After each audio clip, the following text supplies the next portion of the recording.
Coach, would like to hear from you your assessment from this game that your team has won. Yeah, first of all, I'd like to say congratulations to Constantine. When we played them in the first match away from home in front of their crowd. A good club, well-structured team and good coaching as well. That's exactly what we knew we were about to face, and I'm really happy with my players, how they've matured in this tournament so far.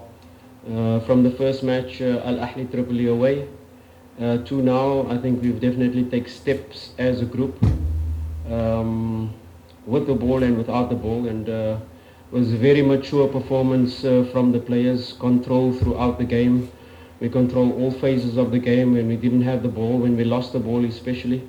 And of course, the possession stats don't lie when we had the ball. So well done to my players, well done to the technical staff, done a fantastic job behind the scenes, my coaches, medical team. So a really accomplished performance, and very proud of my players today. Let's take up questions from the media. I start with the gentleman here. My name is Prosper Peregrine from Prosper TV. Congratulations for the winning coach. My question is, what went wrong in the first half? You tried to dominate the game with almost 8%, but you didn't score even one goal.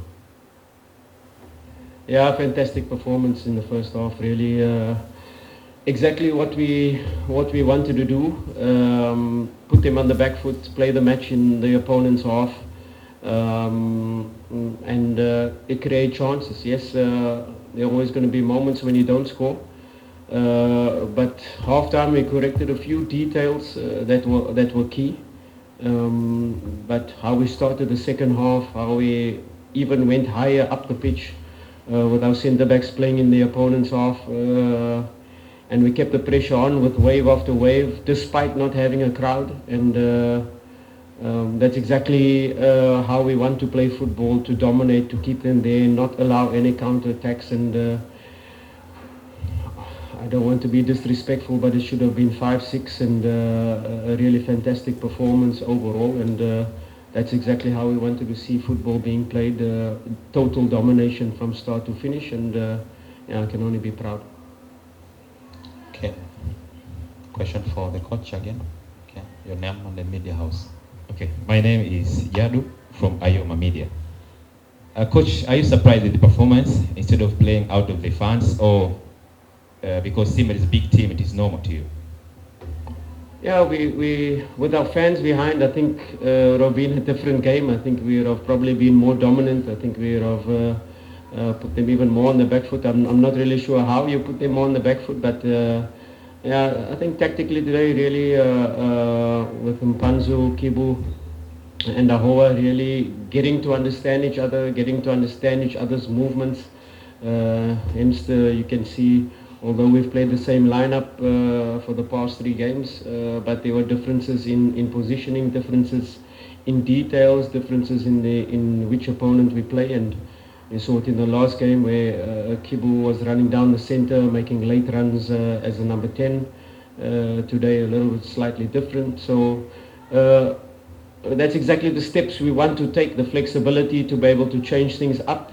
When you are dominating, how can you turn this domination into goals? And that was the details that not only won us the game, but helped us mature as a team step by step. The tournament starts now, once we get to the quarterfinals, so we cannot really celebrate too much. The fans should celebrate, and it's a good achievement to be top of the group, but the tournament starts now, and we'll be ready when it restarts. Okay, let's have the final question for the coach. My name is Hussein Mchomvu from Penji TV. Coach, let's talk a little bit about Elie Mpanzu. He got almost 4 to 5 chances, but he failed to score. He's active during the game, but failed to convert chances.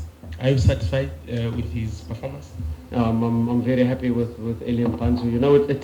It's difficult to, if you take our curriculum of 6 months, to squeeze it all into a short space of time. Which position do I have to take? Do I have to be wide? Do I have to be inside?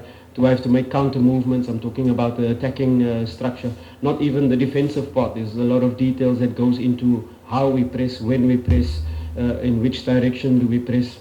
So I'm extremely happy how he's adapted, how he's come into the team. The goals will come. We can see the threat is there. Fantastic today for the first time maybe in the matches, making runs beyond the defense line, so that's really good. And you know, that's his skills. He can receive it wide, he can receive it inside, he can go in a 1-against-1, and now finally we saw the runs in behind. The goals will come. He has so many attacking skills within his arsenal, so it's just a matter of time, and when he does start scoring, I'm afraid he won't stop.